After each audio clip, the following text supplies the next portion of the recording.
Captain Jake Morrison stood at the viewing deck of the human exploration ship Aurora, watching the massive space station grow larger on the screen. Nexus Prime was unlike anything he had ever seen. The station was the size of a small moon, covered in gleaming metal towers that sparkled like diamonds against the stars. Ships from hundreds of different worlds docked at its ports, creating a constant flow of traffic that moved with perfect order.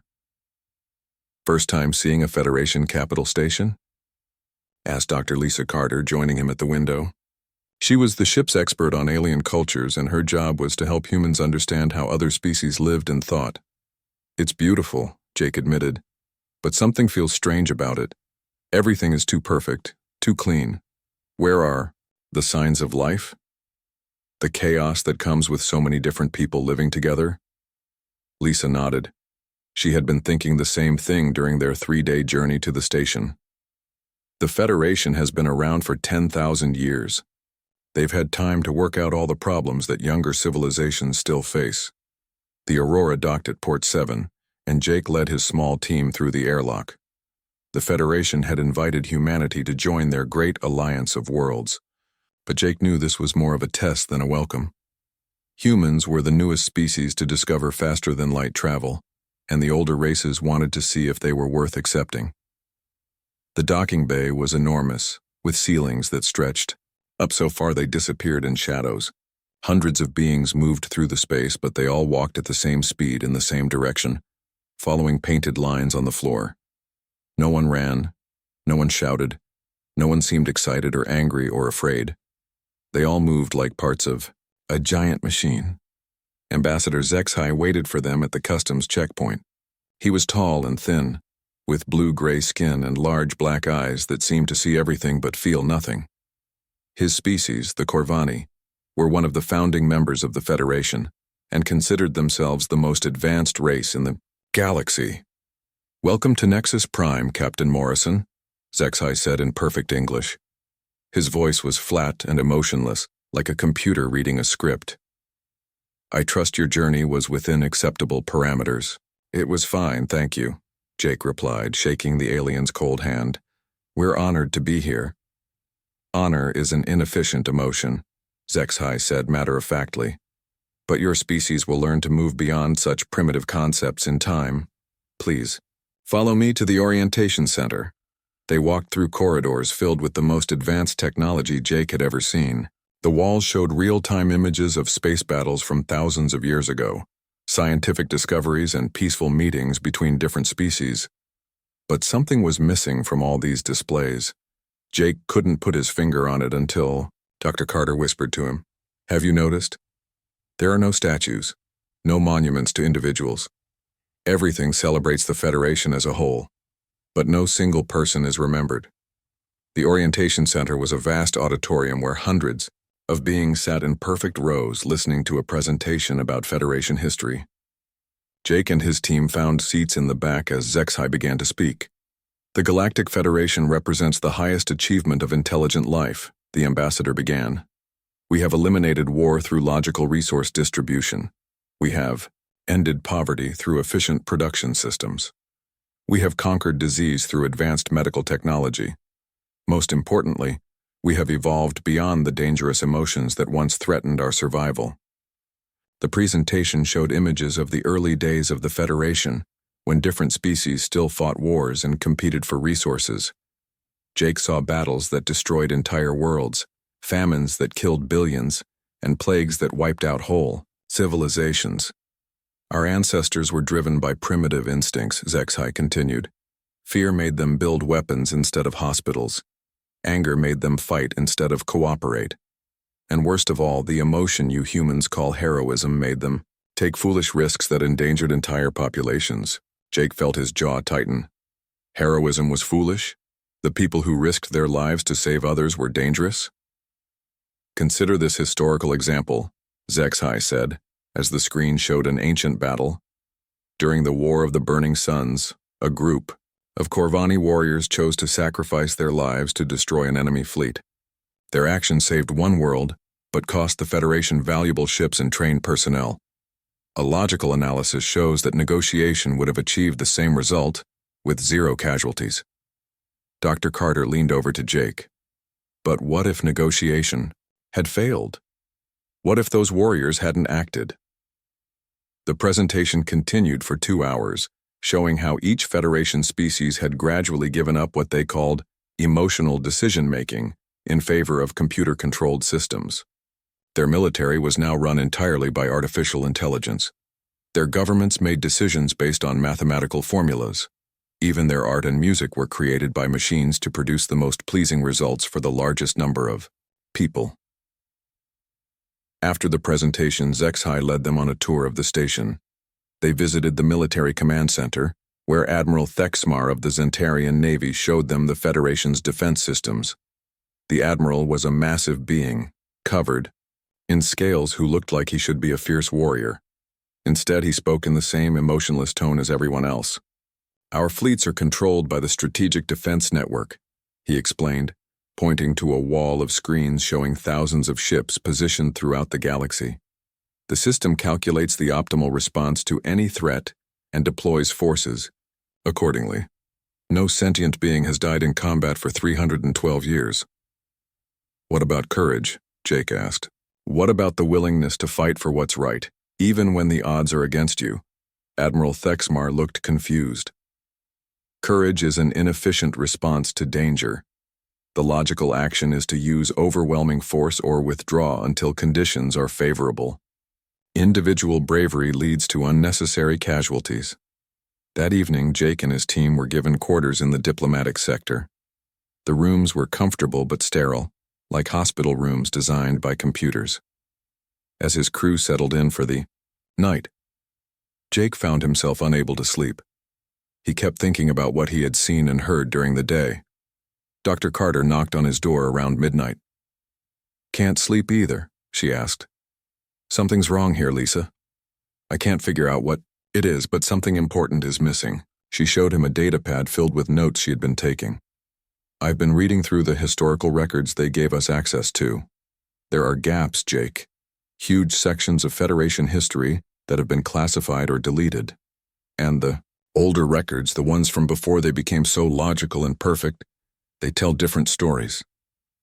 "What kind of stories?" "Stories about heroes, about people who did impossible things to save others, about warriors who fought against hopeless odds and won through sheer determination. But all of these records are marked as dangerous mythology.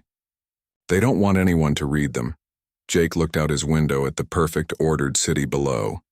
"They've made themselves safe, but they've also made themselves small. They've eliminated risk, but they've also eliminated the possibility of greatness. The question is," Lisa said, "what happens when they face a threat that can't be solved by logic alone? What happens when they need someone willing to take risks to sacrifice to be a hero?" Jake didn't know the answer, but something deep in his gut told him they might find out sooner than anyone expected. As he finally drifted off to sleep, he dreamed of the ancient warriors HFY had dismissed as foolish. In his dream, they were the most alive beings he had ever seen, burning with a fire that no computer could calculate or control.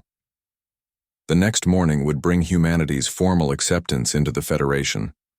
But Jake was beginning to wonder if joining this perfect, safe, emotionless society was really the best thing for his species. Perhaps what the galaxy needed wasn't more logic and safety. Perhaps what it needed was to remember what it meant to be human. 3 months had passed since humanity joined the Galactic Federation. Captain Jake Morrison had been promoted to Commodore and given command of a small human fleet stationed at the outer rim of Federation space.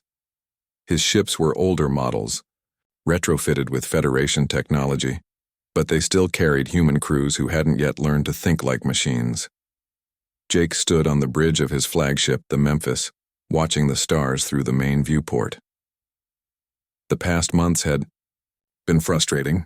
Every time his people tried to show initiative or creativity, Federation officials told them to follow protocol and wait for computer analysis. It was like being trapped in a cage made of safety regulations. "Sir, we're receiving an emergency. Transmission from Federation Command," reported Lieutenant Amy Rodriguez, the ship's communications officer. Her voice carried an edge of excitement that would have been considered inappropriate by Federation standards. "Put it through," Jake ordered. The main screen flickered to life, showing Admiral Thexmar's scaled face. For the first time since Jake had met him, the Zentarian officer looked almost worried. Almost. "All Federation fleets are to assume defensive positions immediately," the Admiral announced. "Long-range sensors have detected an unknown fleet approaching from beyond the galactic rim. The vessels do not match any known configuration in our databases." Jake felt his pulse quicken. "How many ships are we talking about, Admiral?" "Preliminary scans indicate approximately 50,000 vessels of various sizes. They will reach the outer colonies in 72 hours. 50,000 ships. Jake tried to imagine a fleet that massive. The entire Federation Navy had maybe 20,000 vessels spread across the galaxy. Whoever was coming had them outnumbered more than 2 to 1. "What are our orders?" Jake asked. "Maintain position and await further instructions. The Strategic Defense Network is analyzing the situation and will provide optimal response protocols within 24 hours. The transmission ended, leaving Jake staring at a blank screen. 24 hours to analyze while an enemy fleet raced toward Federation colonies. He turned to his crew, seeing the same frustration in their eyes that he felt. "Amy, get me a connection to the other human ships in our fleet. Ryan, plot a course for the Kepler system. If these unknowns are heading for the outer colonies, that's where they'll hit first." Commander Ryan Bell, his tactical officer, looked up from his console. "Sir," Admiral Thexmar said to maintain position and wait for orders. "The Admiral isn't human," Jake replied. "We don't wait for perfect information when people are in danger." Within an hour, Jake's small fleet was moving toward the outer rim. The Memphis led the way, followed by 5 other human vessels. It wasn't much of a force, but it was better than sitting around waiting for computers to make decisions. The journey to Kepler system took 18 hours. As they traveled, more reports came in from Federation scouts. The unknown fleet was moving, faster than expected, and their ships were unlike anything in Federation records. They seemed to absorb energy from the space around them, growing larger and more powerful as they flew. Dr. Lisa Carter had been assigned to Jake's fleet as an alien culture specialist. She spent the journey researching Federation historical archives, looking for any clue about who these invaders might be. "Jake, you need to see this," she said, bursting onto the bridge with a datapad in her hands. "I found something in the classified files, buried deep in the oldest records."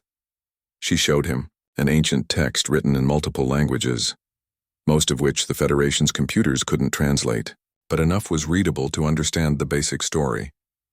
"They're called the Vorthari," Lisa explained. "They attacked the galaxy about 5,000 years ago, during the early days of the Federation. The records say they fed on fear and despair, growing stronger whenever their enemies felt hopeless." "How were they defeated?" Jake asked. Lisa's face darkened. "That's the problem. Most of the battle records have been deleted, but what's left mentions something called the Last Stand Protocol. Whatever it was, it worked. The Vorthari disappeared and everyone assumed they were destroyed. But they weren't destroyed," Ryan said grimly. "They were just gone. And now they're back." The first battle began at dawn on the 3rd day. Federation defense fleets engaged the Vorthari at the edge of the Kepler system, where 3 colonies housed nearly 2 million civilians. Jake watched the battle through long-range sensors, and what he saw made his blood run cold. The Federation ships opened fire with their most advanced weapons. Energy beams that could crack planets struck the Vorthari vessels, but instead of being destroyed, the enemy ships seemed to absorb the energy and grow larger. The Vorthari returned fire with weapons that looked like living darkness, reaching out across space to tear Federation ships apart. "This is impossible," Amy whispered, watching the sensor readings. "Their ships are actually getting stronger as they fight."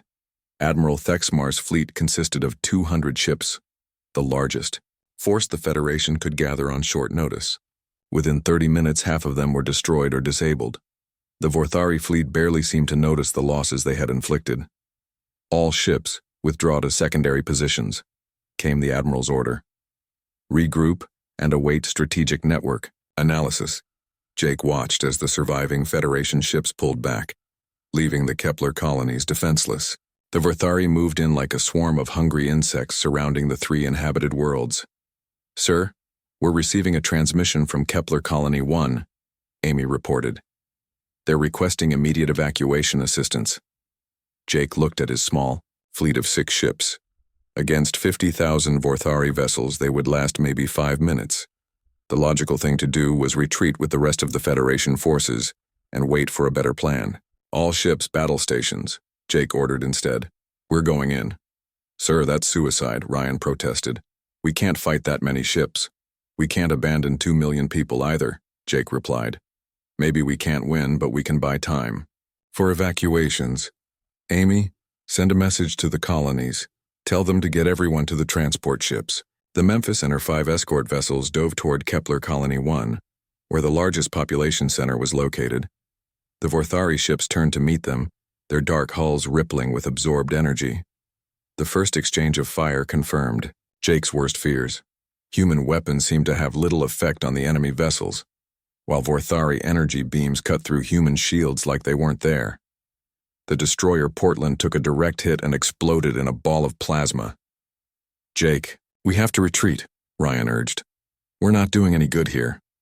But Jake had noticed something the Federation commanders had missed. When the Portland exploded, taking out one of its attackers in the process, the nearby Vorthari ships had seemed to flinch. For just a moment, they had pulled back. "Amy, get me a channel to all ships," Jake ordered. "All vessels, ramming speed. Target the largest Vorthari ships and prepare for collision." "Sir, that's a suicide attack," Ryan said. "No," Jake corrected him. "That's what humans do when the math doesn't work in our favor. We change the rules." The human ships accelerated toward their targets, ignoring the energy beams that tore through their hulls. The frigate Boston rammed a Vorthari cruiser, both ships exploding in a flash of light that lit up the entire system. The corvette Chicago followed, taking out another enemy vessel. Something incredible happened then. As the human ships destroyed themselves to take out Vorthari vessels, the enemy fleet began to slow down. Their ships stopped growing, stopped absorbing energy with the same efficiency. The darkness that surrounded them seemed to flicker. "They're afraid," Lisa whispered, staring at the sensor readings. "The Vorthari are actually afraid." Jake realized she was right. The enemy ships were pulling back from the human vessels, avoiding close contact. They had been feeding on the fear and despair of their opponents, but humans weren't giving them fear. They were giving them something the Vorthari couldn't absorb or understand. They were giving them courage. The Memphis was the last human ship still fighting. Her hull was breached in a dozen places, her engines were failing, and half her crew was dead or wounded. But Jake kept her moving toward the largest Vorthari vessel, a massive ship the size of a city. "All hands, abandon ship," he ordered. "This is going to be a rough ride." As the escape pods launched, Jake remained on the bridge with the few crew members who refused to leave. Amy stayed at her communications post, Ryan at tactical, and Lisa at the science station. They were going to die, but they were going to die as humans. The Memphis struck the Vorthari flagship at full speed. The explosion was visible from 3 star systems away, a brilliant flash that marked the moment when humanity announced to the galaxy that some things were worth dying for. When the light faded, the Vorthari fleet was in full retreat. They had come expecting to feed on fear and despair, but they had found something they couldn't digest. They had found heroes. News of the battle spread throughout Federation space within hours. For the first time in centuries, beings across the galaxy heard a story about someone choosing to die rather than abandon others. Computer analysts couldn't explain why the human tactic had worked, but they couldn't argue with the results. The news of the Kepler system battle spread across the galaxy like wildfire. For the first time in centuries, Federation citizens heard stories of beings who chose to die rather than abandon others in need. The reaction was not what anyone expected. On Zentari Prime, the homeworld of Admiral Thexmar's people, crowds gathered in the streets to hear the story retold. An old Zentarian named Korthval stood in the central square, his scales gray with age, speaking to anyone who would listen. "My great-grandfather told me stories like this," he said, his voice shaking with emotion that his people had not shown for generations. Stories of warriors who burned like stars, who chose glory over safety. I thought they were just tales to frighten children. Similar scenes played out on dozens of worlds. The Federation's perfect order began to crack as citizens remembered legends their ancestors had tried to forget. Computer systems that monitored social stability reported concerning increases in what they called irrational emotional behavior. Jake Morrison recovered from his injuries aboard the medical station orbiting Nexus Prime. The doctors, mostly from species that had evolved beyond physical courage, treated him like a fascinating specimen. They couldn't understand why he had risked his life for strangers. "Your brain chemistry is unusual," Dr. Senthara, a Corvani physician, told him during one examination. "When faced with danger, most sentient beings experience fear responses that encourage survival behavior. Your species seems to have developed an opposite reaction. We call it doing the right thing," Jake replied. "But why?" the doctor asked, genuinely puzzled. "What evolutionary advantage does self-sacrifice provide?" Jake thought about that question for a long time. How could he explain to someone who had never felt it? The burning need to protect others even at the cost of your own life. While Jake recovered, the Vorthari had not been idle. Intelligence reports showed their fleet regrouping at the galaxy's edge, but they were not retreating. Instead, they seemed to be studying the humans, trying to understand what had happened at Kepler System. Commander Ryan Bell, who had survived the battle, was promoted to captain and given command of the newly formed Human Defense Squadron. The Federation had decided that human tactics, while irregular, might be useful against the Vorthari threat. "We're getting volunteers from other species," Ryan reported to Jake during one of his visits. "A Corvani named Velthar asked to join our next mission. Says he wants to learn about courage. There are others too, from different worlds." This was unprecedented. For thousands of years, Federation military units had been segregated by species, with each race contributing according to their specialized abilities. The idea of mixed crews working together was considered inefficient and dangerous. Dr. Lisa Carter had been busy researching the Vorthari in the Federation's deepest archives. What she found disturbed her more than the prospect of another battle. "Jake, I think I know why the Vorthari came back now," she said, showing him her research. "They're not just conquerors. They're like a disease that feeds on civilizations that have lost their will to fight." The ancient records she had uncovered told a troubling story. The Vorthari had appeared throughout galactic history, always when civilizations became too comfortable, too safe, too focused on avoiding risk. They fed on the despair of people who had forgotten how to hope for something better than mere survival. 5,000 years ago, the Federation was younger, Lisa explained. The different species still remembered what it meant to fight for something greater than themselves. That's why the Last Stand protocol worked. But now the galaxy has forgotten how to be brave, Jake finished. The Vorthari are back because we've made ourselves perfect prey.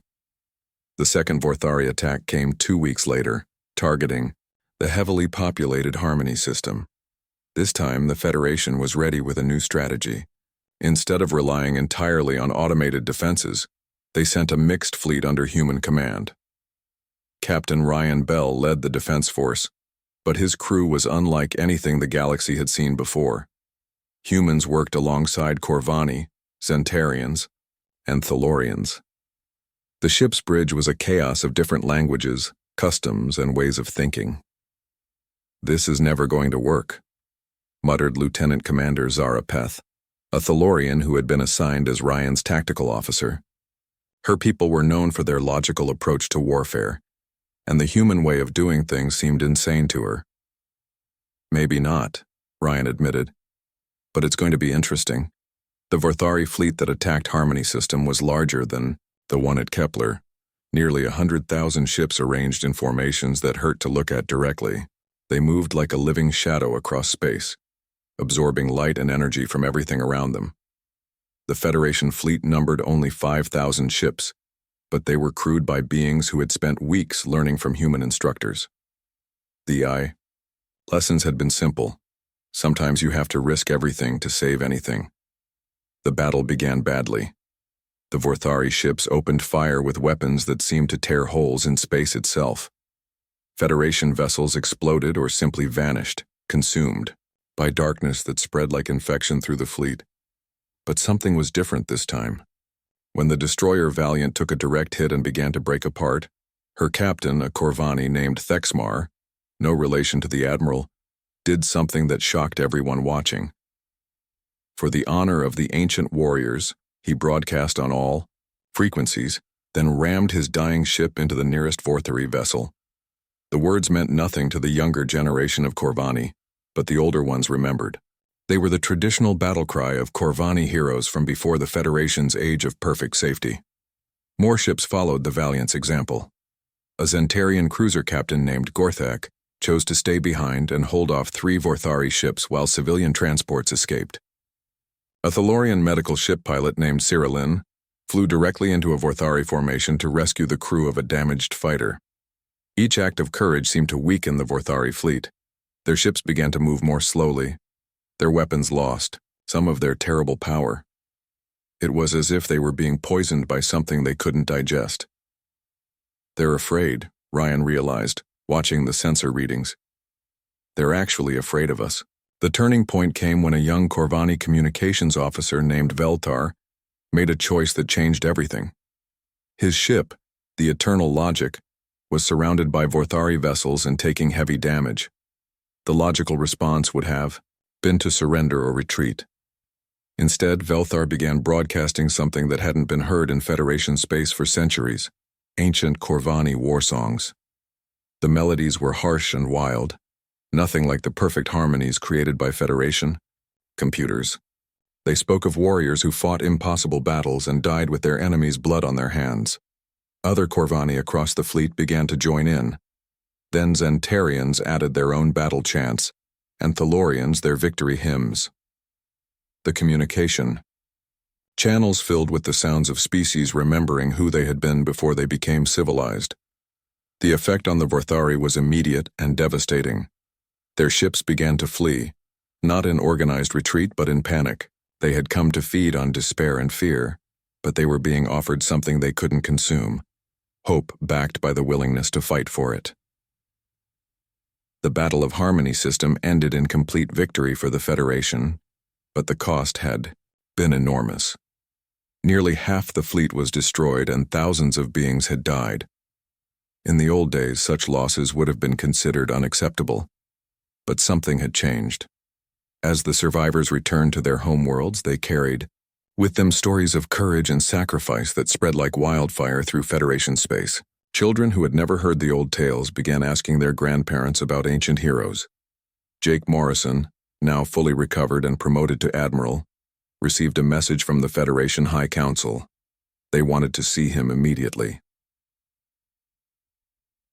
The council chamber on Nexus Prime was the most impressive room Jake had ever seen. Representatives from the 847 member species sat in a vast circle, their different forms creating a rainbow of intelligent life. At the center, the 5 elder counselors who had founded the Federation thousands of years ago waited with expressions that revealed nothing. Admiral Morrison, spoke Counselor Athrin, whose species was so old that they had evolved beyond physical form and appeared only as patterns of light. Your tactical methods have produced results that our analysis systems cannot explain. We saved Harmony System, Jake replied simply. Yes, but at a cost that violates all our principles of efficient resource management. The losses at Harmony System were 37% of the engaged fleet. No rational commander would accept such casualties. No rational commander would send his people into battle without giving them something worth dying for, Jake countered. The council chamber fell silent. For nearly a minute, the representatives of 847 species stared at the human who had dared to challenge their most fundamental beliefs. Finally, Counselor Merlin of the Thalorians spoke. Our analysis indicates that the Vorthari are regrouping for a final assault. They are gathering their entire remaining fleet for an attack on Nexus Prime itself. If they succeed in destroying the Federation capital, our civilization will collapse. How long do we have? Jake asked. 36 hours. The transformation of the galaxy began in the most unexpected places. On the industrial world of Kethmora, a Zentarian factory worker named Gorth Val was walking home from his shift when he heard the news about the Battle of Harmony system. The story told of his cousin, Captain Gorthiak, who had died holding off Vorthari's ships so that civilians could escape. For 300 years, Gorthval had operated the same machines, followed the same schedule, lived the same safe and predictable life that the Federation promised all its citizens. But as he listened to the story of his cousin's sacrifice, something stirred in his chest that he had never felt before. He remembered his grandfather's forbidden stories about the old days, when Zentarians were warriors who painted their scales with the blood of their enemies. Those stories had been classified as dangerous mythology, but now they felt more real than his factory job. The next morning, Gorthval did something unprecedented. He quit his job and volunteered for military service. Similar scenes played out across Federation space. On the crystal cities of Thaler Prime, artists began creating sculptures that depicted ancient heroes instead of abstract mathematical forms. On the vast libraries of Korvac 7, scholars started digging through forbidden archives, looking for the old stories their governments had tried to erase. The Federation High Council watched these developments with growing alarm. Their carefully constructed society was coming apart as citizens rediscovered emotions and instincts that had been bred out of them for millennia. "We are facing a crisis greater than the Vorthari invasion," declared Councillor Athron during an emergency session. "If this contagion of primitive behavior continues to spread, it will destroy everything we have built." Admiral Jake Morrison stood before the council, knowing that the next few minutes would determine the fate of the galaxy. Behind him, Captain Ryan Bell and Dr. Lisa Carter waited with data that could change everything. "Councilors, we've analyzed the Vorthari attack patterns," Jake began. "Dr. Carter has made a discovery that explains why they returned now, and why our traditional methods won't work against them." Lisa stepped forward with her research pad. "The Vorthari aren't just an external enemy. They're a reflection of what civilizations become when they lose their capacity for courage. They feed on despair, on the belief that survival is more important than anything worth dying for." She activated a holographic display showing the galaxy's history over the past 5,000 years. Every time a civilization becomes too safe, too controlled, too afraid to take risks, the Vorthari appear. They're drawn to the spiritual emptiness that comes from perfect order. Councillor Merlin leaned forward in her crystalline chair. "Are you suggesting that our advancement, our evolution beyond primitive emotions somehow caused this invasion?" "I'm saying that your evolution made you perfect prey," Jake replied bluntly. "The Vorthari came back because you forgot how to fight for something greater than yourselves." The council chamber erupted in angry voices from dozens of species. The idea that their greatest achievement might be their greatest weakness was too much for many of them to accept. Admiral Thexmar, who had been quietly listening, suddenly stood up. His massive form dominated the center of the chamber as he spoke in a voice that carried centuries of suppressed pain. "I have served the Federation for 200 years, he said. "I have followed every protocol, obeyed every regulation, trusted every computer analysis. And in all that time, I have never once felt that my life had meaning." The chamber fell silent. The idea of a senior Federation officer expressing personal feelings was almost unthinkable. "When I heard about Captain Morrison's sacrifice at Kepler System, something awakened in me that I thought was dead," Thexmar continued. "I remembered why my ancestors called themselves warriors. Not because they loved war, but because they loved their people enough to die for them." Jake saw his opportunity. "Admiral, the Vorthari will reach Nexus Prime in 18 hours. Our computer models show that conventional defense strategies have a 0% chance of success. But there is another way." He activated his own display, showing the battle plans that his staff had developed. "We evacuate the civilian population and turn Nexus Prime itself into a weapon. The station's power core can be overloaded to create an explosion visible across half the galaxy.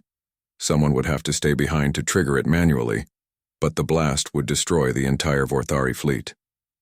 "That's suicide," gasped Councillor Cithara of the Epsilon Collective. "Who would volunteer for such a mission?" "Everyone," Jake replied simply. We've received over 10,000 applications in the past 6 hours. Humans, Corvani, Zentarians, Thalorians, representatives from every member species. They all want Bo to be the one to light the fire. The council members looked at each other in shock. The idea that beings would volunteer to die for strangers was beyond their comprehension. "This is madness," Athran declared. "We cannot base our survival on irrational emotional responses." "Then you'll all die rationally," Jake said. "Because the Vorthari are coming whether you understand them or not." The debate raged for hours while precious time slipped away. Finally, Admiral Thexmar made the decision that would define the galaxy's future. "I invoke the ancient emergency protocol," he announced. "As the senior military commander present, I assume temporary authority over Federation defense operations." It was a legal procedure that hadn't been used in over 1,000 years, created for situations where the civilian government was unable to function. The Council tried to object, but Thexmar's authority was absolute in matters of military emergency. "Admiral Morrison, you have full authorization to implement your plan," Thexmar declared. "May the spirits of our ancestors guide us." The evacuation of Nexus Prime began immediately. Millions of civilians were loaded onto transport ships and sent to safe systems, while volunteer crews remained behind to prepare the station for its final purpose. The volunteers came from everywhere, old and young, from species that had barely spoken to each other for centuries. Jake watched from the command center as beings who had lived their entire lives in safety worked together to build something that would end their existence. They sang as they worked, ancient songs that their computers had classified as dangerous and primitive. Engineer Amy Rodriguez, now promoted to commander, supervised the technical preparations. "Jake, the power core modifications are complete. When we trigger the overload, this station will burn brighter than the central star for about 30 seconds. The Vorthari won't know what hit them." "How long until their fleet arrives?" Jake asked. 6 hours. As word spread throughout the galaxy about what was happening at Nexus Prime, something unprecedented occurred. Ships began arriving from every direction, not to evacuate, but to join the final battle. They came without orders, without authorization, simply because they refused to let others die alone. Captain Velthar arrived with a fleet of Corvani volunteers, their ships painted with ancient war symbols that glowed like fire against the stars. Commander Sierra Lynn brought Thalorian medical vessels converted into ramming ships. Hundreds of other captains followed, each bringing their own piece of the galaxy's reawakened soul.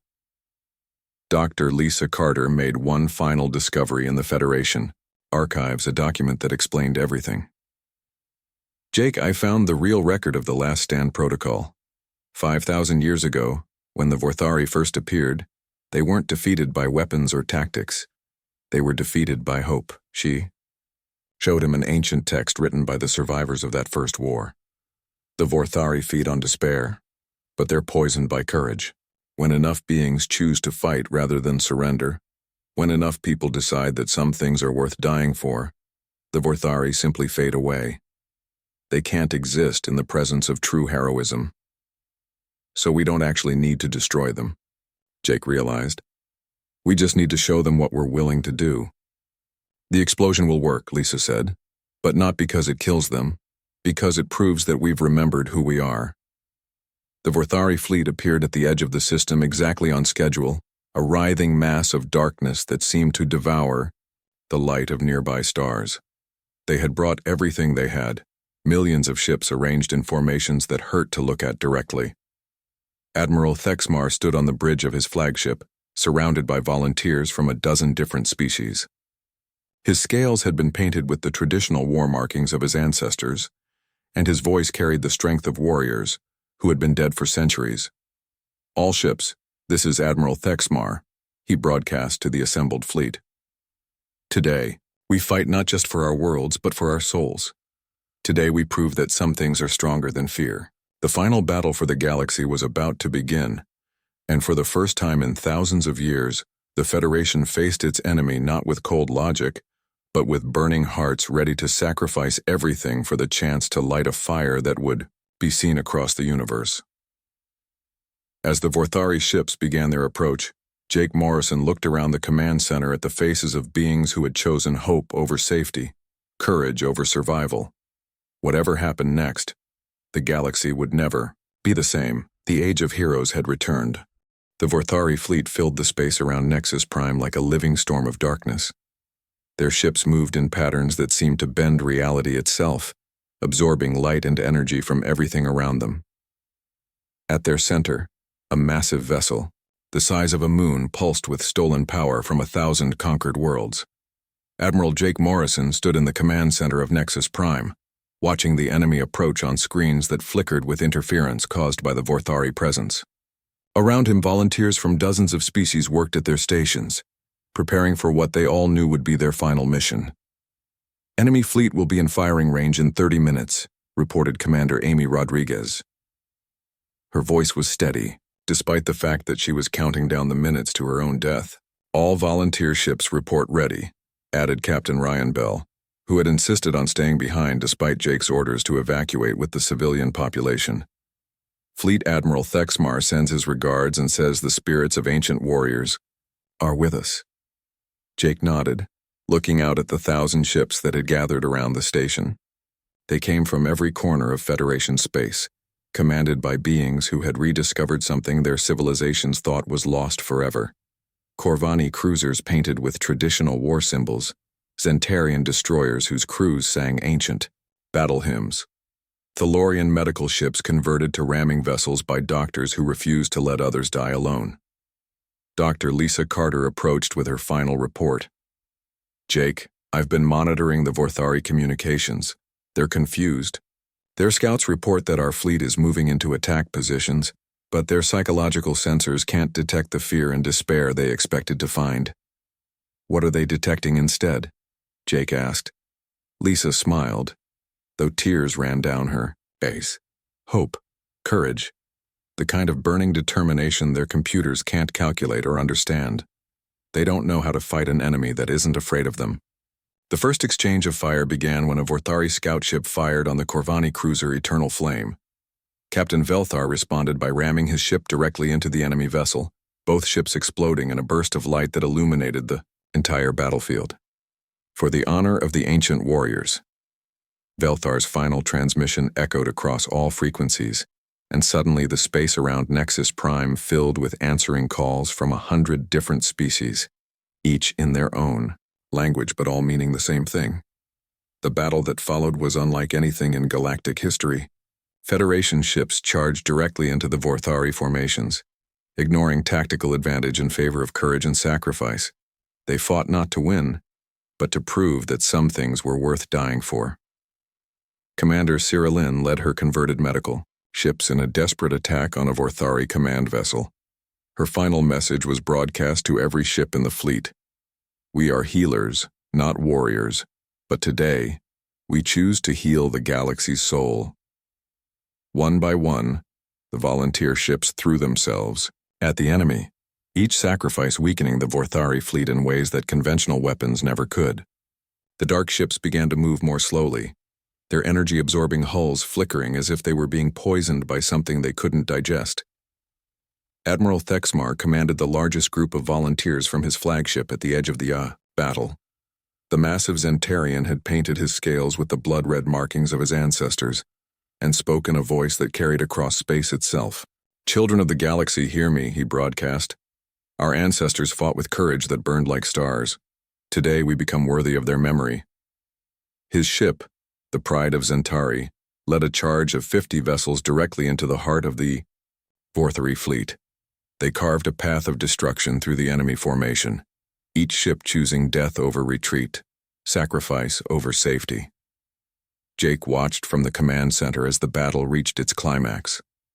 The volunteer fleet was being destroyed, but the Vorthari were not winning. Their ships had stopped absorbing energy and begun to flicker like dying flames. Some were actually retreating, something that had never been recorded in any previous encounter. "Jake, it's working," Amy said, her voice filled with wonder. "The Vorthari are falling back. They can't handle what we're giving them." But the enemy wasn't defeated yet. The massive command ship at the center of their fleet began to glow with accumulated power from centuries of conquest. It was preparing for a final attack that would destroy not just Nexus Prime, but every world within 100 light-years. "Time to go," Jake announced to his remaining crew. "Amy, start the power core overload sequence. Everyone else, get to the escape pods." "We're not leaving you," Amy replied firmly. "We've come this far together." Jake looked around at the faces of his friends and colleagues, beings from different worlds who had become family through shared danger and purpose. Captain Ryan Bell stood at tactical, his hand ready on the firing controls. Dr. Lisa Carter remained, at her science station, monitoring the Vorthari fleet's condition. Commander Amy Rodriguez stayed at engineering, her fingers dancing over the controls that would turn Nexus Prime into the largest bomb in galactic history. "Together then," Jake said. "Let's light a fire they'll see across the universe." The power core overload began deep in the station's heart. Energy that had powered the capital of galactic civilization for thousands of years began to build toward a release that would outshine the nearby star. Warning alarms filled the air, but no one moved to stop the process. The Vorthari command ship fired its ultimate weapon, a beam of pure darkness that reached across space toward Nexus Prime. The station's shields held for a few seconds, then began to crack under the assault. 30 seconds to core breach," Amy reported calmly. "All ships clear the area," Jake broadcast to any survivors of the volunteer fleet. "This is going to be bright." Admiral Thexmar's voice came back across the communication channels one last time. "Admiral Morrison, it has been an honor to serve with you. May our fire burn forever in the hearts of those who remember." The Zentarian ship, badly damaged but still fighting, made one final charge at the Vorthari command vessel. Dinapranahu of Zentari struck the enemy ship just as Nexus Prime's power core reached critical mass. The explosion that followed could be seen from the edge of the galaxy. Nexus Prime became a new star for 30 seconds, burning with the accumulated dreams and hopes of 1,000 worlds. The light swept across space, washing over the Vorthari fleet and doing something that no weapon had ever accomplished. It didn't destroy them. It transformed them. The darkness that had surrounded the Vorthari ships for millennia began to burn away, revealing the truth that lay beneath. They weren't aliens at all, but the forgotten souls of civilizations that had lost their way, consumed by their own despair until they became the very thing they feared most. As the light of Nexus Prime's sacrifice touched them, the Vorthari remembered who they had been before darkness claimed them. Their ships stopped moving, stopped fighting, and simply drifted in space as their crews wept for the first time in centuries. The war was over, but the transformation of the galaxy had just begun. News of the battle spread faster than light itself, carried by quantum communication networks to every world in Federation space. The story of Nexus Prime became legend within hours, told and retold by beings who were rediscovering what it meant to hope. On Korvax Prime, children listened wide-eyed as their grandparents told them about Captain Velthar and the Eternal Flame. On Zentari worlds, young warriors painted their scales with the colors of Admiral Thexmar's final charge. On Thalor, artists created monuments to the healers who chose to fight. The Federation High Council, those members who had survived the evacuation, met on the temporary capital world of Haven 7. They faced a choice that would define the next 1,000 years of galactic civilization. Counselor Merlin spoke for many when she said, "We cannot go back to the old ways. The galaxy has remembered something we tried to forget, and we must decide whether to embrace it or suppress it once again." The debate lasted for days, but the outcome was inevitable. Across Federation space, citizens were already making their own choices. They were tearing down monuments to efficiency and building new ones to courage. They were teaching their children the old songs and the old stories. They were choosing hope over safety, purpose over comfort. A year later, Admiral Jake Morrison stood before a new kind of memorial on the rebuilt capital world. It was not a perfect structure designed by computers, but a rough-hewn monument carved by hand from stone, taken from 100 different worlds. On it were written the names of everyone who had died at Nexus Prime, human and alien alike. The inscription at the base was simple: "Heroes are not born, They are chosen by the moments that demand them. Around him, representatives from 847 worlds gathered for the dedication ceremony. They looked different now, these beings who had rediscovered their capacity for greatness. Their eyes held light that no computer could calculate, fire that no algorithm could contain.